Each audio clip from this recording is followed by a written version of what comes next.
Okay, last video में ना हमने देख लिया था जीएस पेपर देखा था और आज हम बात करेंगे अपने सीसेट के पेपर 2022 के। ठीक है, और अब की बार तो सीसेट का पेपर और भी टफ आने वाला है, इसलिए तो कॉम्प्रिहेंशन पे ध्यान देना हमारे लिए ज़्यादा ज़रूरी हो जाता है। तो देखो, टेक्निक वही रहेगी। सबसे पहले आपको पैसेज नहीं पढ़ना है, बिल्कुल भी क्वेश्चंस पे जाना है और क्वेश्चंस को अटेम्प्ट करने की कोशिश करनी है और उसके बाद ही हमें पैसेज पे जाना है। तो पहला क्वेश्चन है, unsustainability in production pattern is due to which of the following. अगर मैं आपको हिंदी में पढ़ दूं ये आपके लिए, तो किसके कारण आपसे पूछा गया है असाधारणीय जो उत्पादन होता है स्वरूप में असाधारणता है। अनसस्टेनेबिलिटी की बात कर रहा है, दैट मीन सस्टेनेबल से रिवर्स होगा। जीएस की नॉलेज अप्लाई करनी है, बेशक अप्लाई करनी है। देखो पहला देखो, heavy dependency on fossil fuel, यही तो होता है unsustainability, that means this statement is true. Second कह रहा है limited availability of resources, obvious सी बात है, लिमिटेड अवेलेबिलिटी ऑफ रिसोर्सेज है हमारे पास, ये भी सही है। एक्सपेंशन ऑफ रिसाइकलिंग, अगर रिसाइकलिंग हो रहा है तो वो अनसस्टेनेबल थोड़ी है, वो तो आपका सस्टेनेबल प्रोसेस होगी ना। दैट मींस ऑप्शन नंबर 3 तो आपका यही एलिमिनेट हो जाता है और यहाँ से पता चलता है ऑप्शन नंबर 2 तो आपका होगा ही होगा। इसका मतलब 1 and 2 is your correct answer. इसके लिए कोई पैसेज पढ़ने की जरूरत नहीं है, बट फिर भी जाके देख लेते हैं कि पैसेज में है क्या। अच्छा, इसके दो क्वेश्चन है, पहले दूसरा भी देख लेते हैं क्या कहता है। सेकेंड क्वेश्चन कहता है, developed country can support developing countries transition to sustainable human development में सपोर्ट कर सकती है डेवलप्ड कंट्री, कैसे करेंगे। देखो पहला है making clean energy source available at low cost पे उनको क्लीन एनर्जी सोर्स प्रोवाइड कर दिया जाए, ठीक है जी। Providing loan for improving their public transport at nominal interest rate, दोनों एक दूसरे की कॉम्प्लीमेंट्री स्टेटमेंट है। यहाँ पे क्लीन एनर्जी रिसोर्सेज की बात कर रहा है, यहाँ पे पब्लिक ट्रांसपोर्ट की बात कर रहा है, लो कॉस्ट की, नॉमिनल इंटरेस्ट रेट की, सही बात है। एनकरेजिंग देम टू चेंज, यहाँ पे वर्ड क्या है, to change their production and consumption pattern. तो भाई अपने जो प्रोडक्शन और कंजप्शन पैटर्न है उसको चेंज करने की जरूरत डेवलप्ड कंट्री को थोड़ी है, सिर्फ डेवलप्ड उससे ज्यादा तो डेवलप्ड कंट्री को, सिर्फ डेवलपिंग कंट्रीज को थोड़ी है।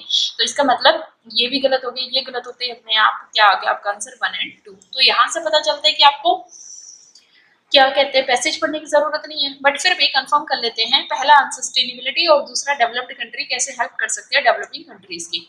Main threat to maintaining process of in human development comes from increasing evident unsustainability हो रही है प्रोडक्शन और कंजप्शन पैटर्न की, कैसे।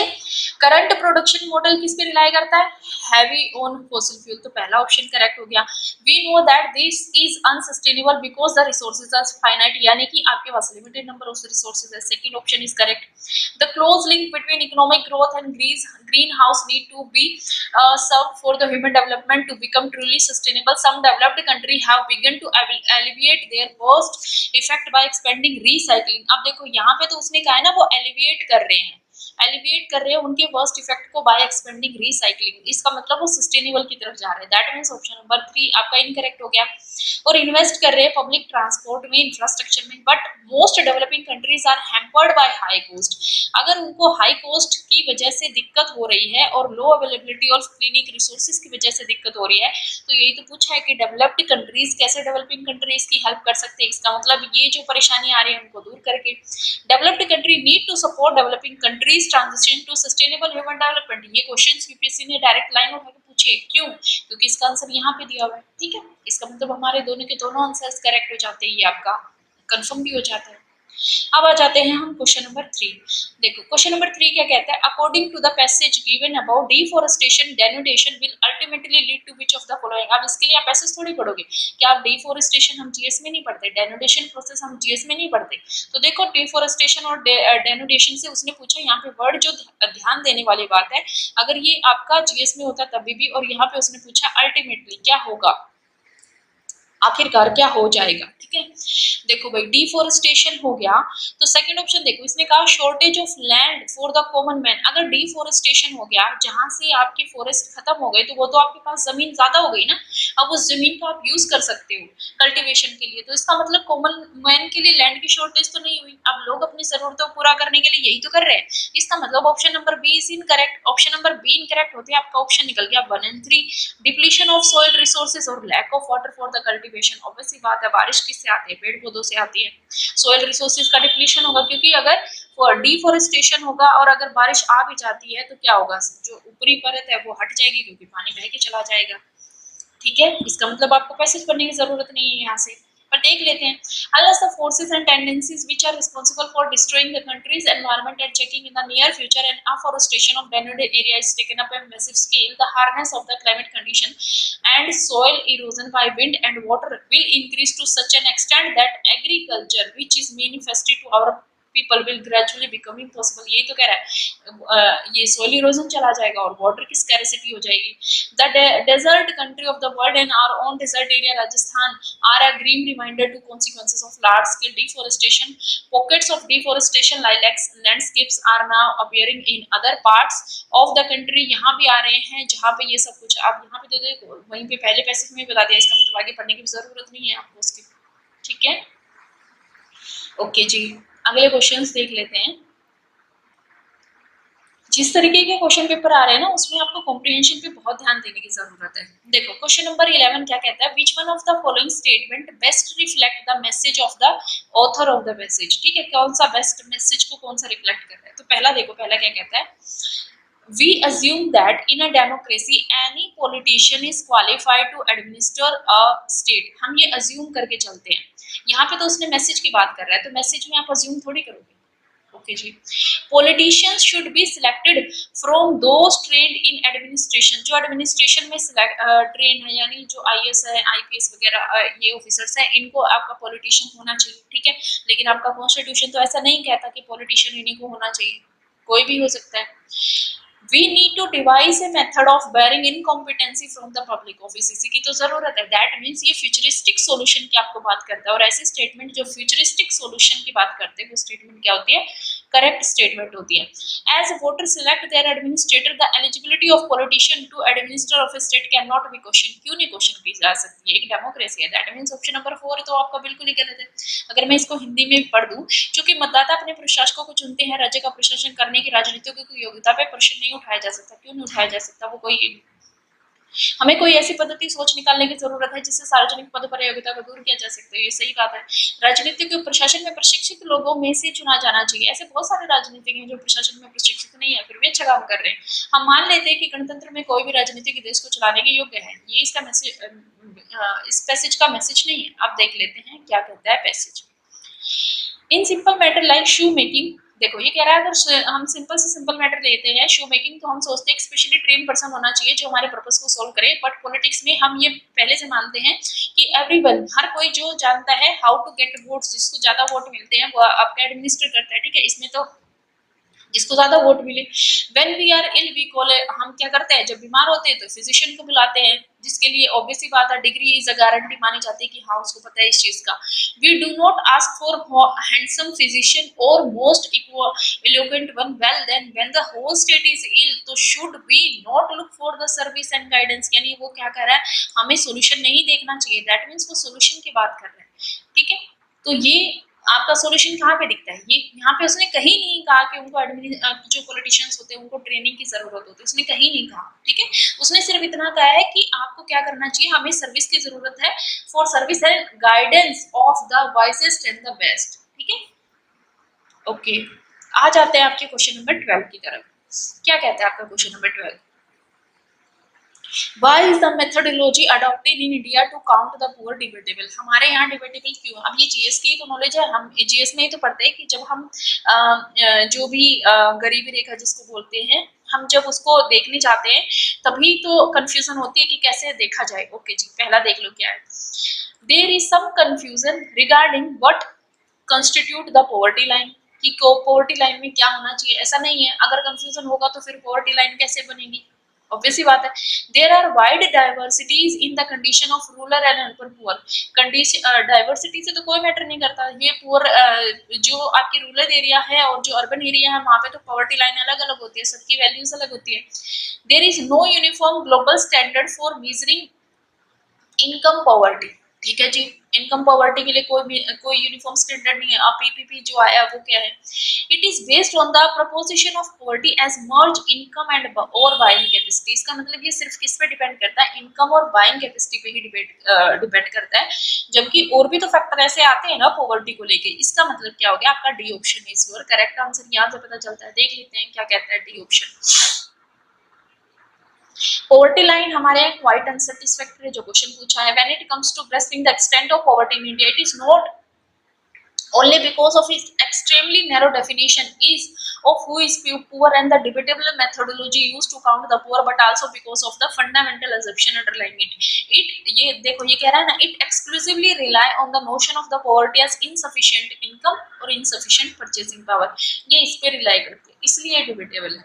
One can better categorize by calling it income poverty, आप इसको बोल सकते हो, if poverty is ultimately about deprivation affecting human well-being, then income poverty is one aspect of it. Poverty of a life in our view lies not merely in the improvised state in which the person actually lives, but also lack of real opportunities. तो यानी कि poverty में हमें सिर्फ income नहीं देखना चाहिए, कितना expenditure हो रहा है वो नहीं देखना चाहिए, बल्कि कितनी lack of real opportunities हैं वो भी देखनी चाहिए, given by social constraint as well as personal circumstances to choose other type of living.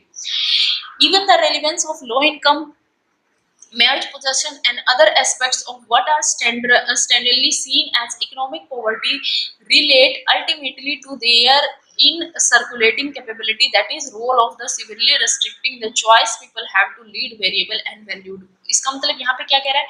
Debate क्यों? क्योंकि आपकी सिर्फ और सिर्फ इनकम और बाइंग कैपेसिटी पे है। ठीक है जी। अब यहाँ पे देखो आपका क्वेश्चन नंबर 13 और 14 इसी से रिलेटेड है। क्वेश्चन नंबर 13 कहता है What does the author mean by poverty of a life? Poverty of a life का मतलब हमने देख लिया, क्या कह रहा है author the all the deprivation of a human life which stem not only lack of income but also real opportunity। यही तो देखा कि poverty में सिर्फ इनकम वाले नहीं देखना चाहिए, ये भी देखना चाहिए कि उसको रियल अपॉर्चुनिटीज में कितना लैक है वो। दैट मीन्स यही आंसर है आपका। पर देख लेते हैं, improvise state of poor in rural and urban area, तो ये तो नहीं कहता। Missed opportunity in diverse personal circumstances, ये भी नहीं कहता। मटेरियल और नॉन मटेरियल डेप्रिवेशन की तो वो बात ही नहीं करता है पैसेज में। इसका मतलब ये स्टेटमेंट भी आपकी क्या हो जाती है? गलत। आंसर निकल गया आपका। ठीक है, ओके जी। ओके, ये भी है क्वेश्चन नंबर 14 किया भी हमने, सॉरी क्वेश्चन नंबर 13 भी है हमारा। ठीक है, क्या कहता है question number 13? Why is income poverty only one measure of counting the poor? अब देखो, अगर नहीं भी पढ़ा होता तो पिछला क्वेश्चन पिछला तुमसे पूछ रहे हैं कि जो डिबेट क्यों है, इसलिए तो है कि वो सिर्फ एक ही तरीका बताता है, और यही पे क्वेश्चन में आंसर है कि वो सिर्फ इन पुअर के इनकम पॉवर्टी जो एक ही तरीका है आपके उसको मापने का, सिर्फ एक मेजर है। देखो ये क्या कह रहा है, it talks of only one kind of deprivation ignoring all the other, दूसरों को इग्नोर कर देता है। सही है। Other deprivation in a human life has nothing to do with lack of purchasing power, क्यों नहीं है भाई? इसका मतलब ये तो बिल्कुल गलत है। Income poverty is not permanent condition, it changes नहीं, क्योंकि इसने पूछा ना ये क्यों है।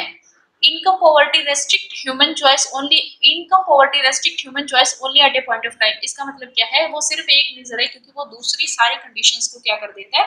एक किस्म से हटा देता है, इग्नोर कर देता है। तो यही तो बोला है आपके पैसेज में। तो क्या इसमें पैसेज पढ़ने की जरूरत है? नहीं है।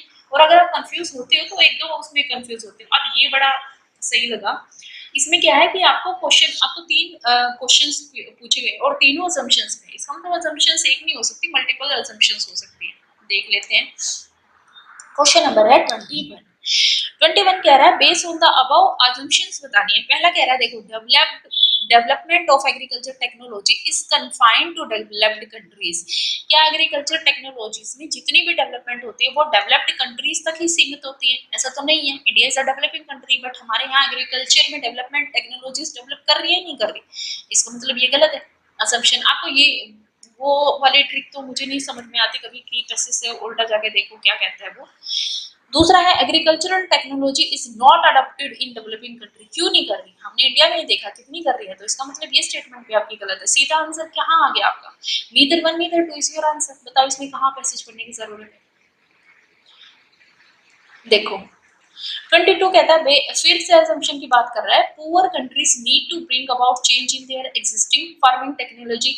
एक्सिस्टिंग फार्मिंग टेक्नोलॉजी में क्या उनको चेंज करने की जरूरत है? तो बिल्कुल है, सबको जरूरत है, इसका मतलब ये सही है।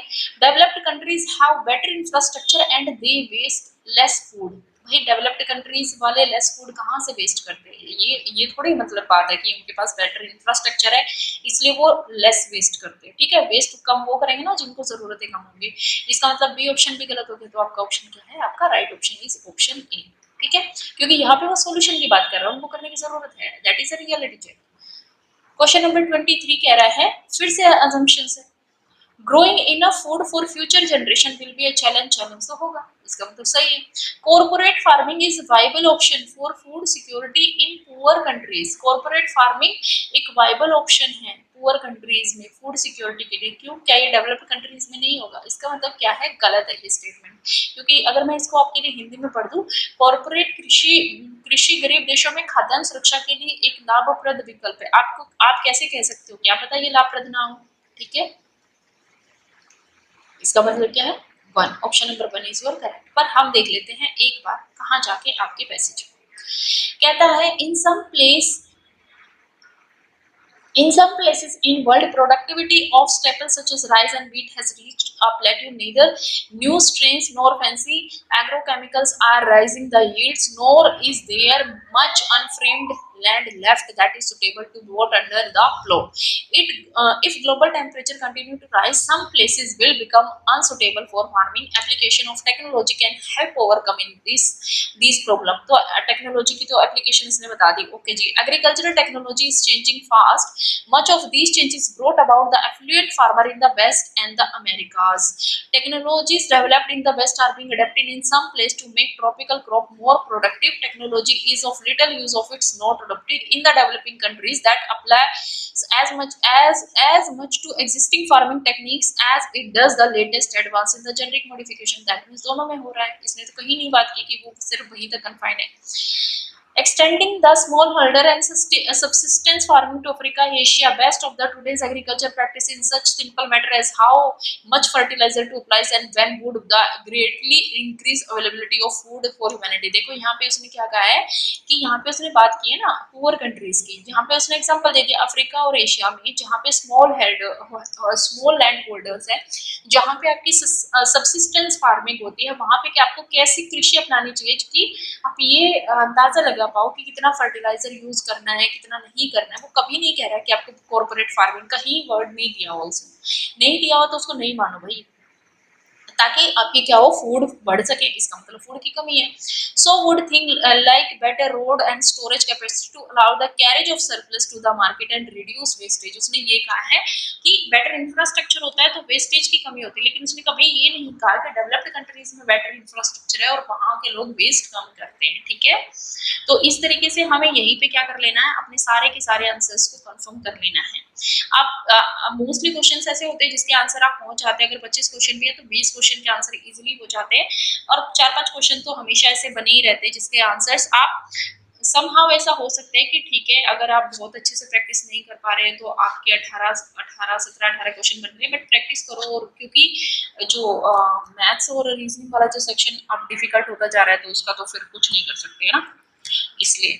तो अगर आपको ये वीडियो पसंद आई तो हमारे चैनल को लाइक शेयर सब्सक्राइब करें। मिलते हैं नेक्स्ट वीडियो में। Till then thank you, bye bye.